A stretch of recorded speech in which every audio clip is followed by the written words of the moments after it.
राम राम देशवासियों इस समय देश में हमारे देश की विपक्ष पार्टी का लीडर मिस्टर राहुल गांधी के ऊपर वोट चोरी का भूत सवार हो गया है।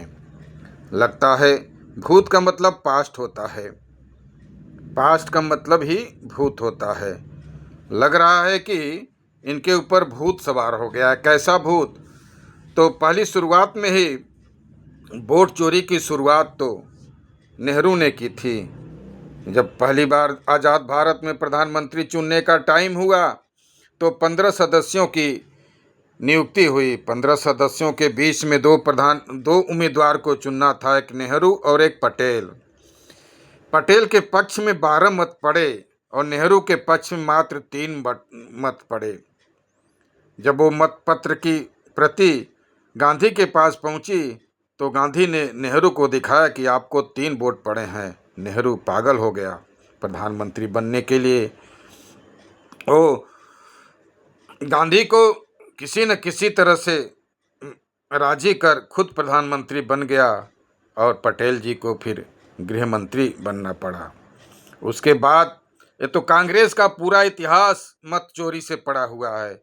उसके बाद नेहरू ने अपने कांग्रेस पार्टी में देश के जितने भी 565 रियासतें जो नेहरू ने केंद्र के अधीन कर लिया था, वो रियासतें तो रह नहीं गई और रियासतें जमींदार हो गए। उन जमींदारों को नेहरू कांग्रेस ने अपने पार्टी का उम्मीदवार बनाया और उनको जमींदारों को हर चुनाव में एक ठेका दे रखा था कि आपके गांव से, आपके कस्बे से, आपके शहर से हमको इतना वोट मिलना चाहिए। दबंग जमींदारों ने कुछ तो पैसे के बल पर, कुछ आतंक के बल पर सारे बूथ को कैप्चर करके सिर्फ कांग्रेस का वोट पड़ता था। सन 80 के दशक में मैं अपने आंखों के सामने, 80-90 के बीच में मैं अपने आंखों के सामने बीपी सिंह जब देश में कांग्रेस के खिलाफ आंदोलन चला रहे थे तो जनता दल का एजेंट मैं बूथ पर बना हुआ था। लेकिन कांग्रेस के दबंगों ने मतपत्र को अधिकारियों से छीनकर बैलेट पेपर को अपने हाथ से कांग्रेस के पंजे पर मुहर लगाते थे। एक एजेंट 100 50 200 वोट फर्जी डालते थे और घंटों 2 घंटों से लाइन में लगे पिछड़े आदिवासी लोग, गरीब लोग लाइन में खड़े ही रह जाते थे। बाद में दंगा करके उनको घर भगाकर उनका भी वोट डाल देते थे। मत चोरी का इतिहास तो कांग्रेस के अंदर भरा पड़ा हुआ है। जब किसी तरह इनकी सत्ता गई, अटल जी की सरकार केंद्र में बनी। अटल जी देश को बहुत ही अच्छे ढंग से चला रहे थे। 13 महीने पुरानी सरकार हुई जब अटल ने देश के भ्रष्टाचारियों पर लगाम कसना शुरू किया तो सारे भ्रष्टाचारी एक होकर के संसद में अटल के खिलाफ अविश्वास प्रस्ताव ला दिया। अब अविश्वास प्रस्ताव में एक कांग्रेस सोनिया अपने नेतृत्व में सारे दलों को इकट्ठा कर वोट चोरी का षड्यंत्र रचने लगी। कांशीराम से अटल जी हालांकि किसी से संपर्क नहीं किए थे, आप हमको हमारे समर्थन में वोट दो, लेकिन अटल के कुछ साथियों ने जब कांशीराम से संपर्क किया उस समय कांशीराम की पार्टी के 9-8 सांसद संसद भवन में चुनकर गए हुए थे और कांशीराम ने अटल जी को आश्वासन दिया था कि हमारे 8 के 8 सांसद आपके पक्ष में वोट करेंगे। अटल जी विश्वस्त थे कि हम अविश्वास प्रस्ताव जीत ले जाएंगे। बहस चलती रही, 2 दिन तक बहस चला।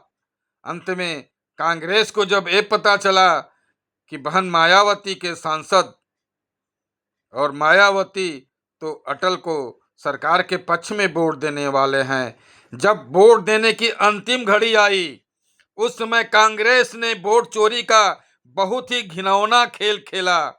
शरद पवार अपने, अगर आप लोग उस समय का संसद का प्रसारण देखेंगे, गूगल पर सर्च करेंगे तो शरद पवार अपनी कुर्सी अपनी चेयर को छोड़कर दौड़कर बहन मायावती के पास जाकर उनके कान में कहता है कि बहन जी, अगर आप सरकार बचा लोगी तो देश के मुसलमान आपसे नाराज हो जाएंगे, आपको वोट नहीं देंगे। मायावती विचलित हो गई, घबरा गई। मायावती अंत में सरकार के विरोध में मत डाल दिया। अटल की सरकार एक वोट से, कांग्रेस के वोट चोरी के कारण अच्छी चल रही सरकार अटल की एक वोट से गिर गई। ये कांग्रेस का सबसे बड़ा घिनौना लोकतंत्र का गला घोटने का कृत्य था। उसके परिणाम स्वरूप कुछ ही दिनों बाद, 2-4-6 महीने बाद, शरद पवार जिस मुंह से जाकर मायावती बहन के कान को भरा था, उसका मुंह ही टेढ़ा हो गया। आज उसकी जबान साफ नहीं निकलती है। ये अटल का श्राप था। अटल का आंसू उसके मुंह में ही चला गया। आज शरद पवार का मुंह टेढ़ा हो गया है। मायावती की स्थिति आप देख ही रहे हो हैं। दो तीन चुनाव से मायावती का एकमात्र सांसद संसद भवन में नहीं पहुंच रहा है। जैसा करनी वैसा भरनी, जो जैसा कर्म करता है उसको भरना ही पड़ता है। तो मैं कांग्रेस और विपक्ष को ये चेतावनी देता हूँ कि मोदी जी देश हित में काम कर रहे हैं, समाज हित में काम कर रहे हैं, गरीबों के लिए काम कर रहे हैं। उनके ऊपर अंगुली उठाओगे, उनको अंगुली करोगे, तुम कहीं के नहीं रह जाओगे। जय हिंद, जय भारत, जय श्री राम।